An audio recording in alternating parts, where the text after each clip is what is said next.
GDPR became a world standard. So even we have now comparisons what China is doing or what United States compared to GDPR. And I think it is a good example of pure, let's say, European legislation, setting as a good standard not only in Europe but in the world.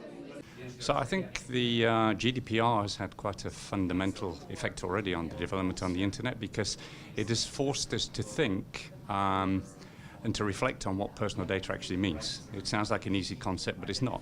Let me give you an example. If I were to ask you what your favorite kind of food was, you would probably tell me straight away. If I were to ask you the same question before boarding an airplane, I'm obviously socially profiling you. So the use of data is contextual, and context is difficult to handle, and this is just one of the many problems I think that GDPR has brought into light and forced us to reflect upon. I think it's increasing trust. As we bring these issues more into the light, consumers can relate more to what they mean. As they understand that we are making more efforts to protect data, I think this increases trust, it brings transparency, it brings an open dialogue. It shows where people need to adapt their behavior in order to use the internet, and this is a very significant change. So these are things which are already happening, and I expect this to go further. So from the law enforcement perspective, because I'm representing Europol, the impact of the GDPR is very positive. It's very positive because it's giving more power to the citizens to control their data.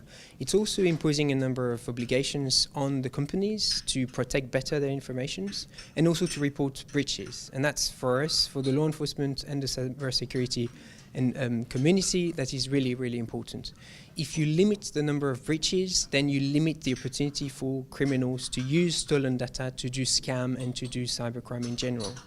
However, there are a number of unintended consequences from GDPR for the law enforcement community, one of which could be, for instance, the reporting obligations that could be abused by some criminals to ask companies to pay extortions and money in exchange of keeping a breach quiet. And I think that it could happen, but that also depends on how the GDPR is being implemented. I think we need to adopt a very realistic, pragmatic and non-ideological way of implementing the GDPR, and then we will stay away from this type of unintended negative consequences. GDPR has had a profound impact in the way we understand cybersecurity obligations. GDPR is a piece of legislation that regulates security requirements, but also regulates obligations around breach notification. So if you put the two together, you have a framework that set the rules on how you need to protect the data, and also what you need to do if for some reason the data get accidentally or maliciously lost, accessed.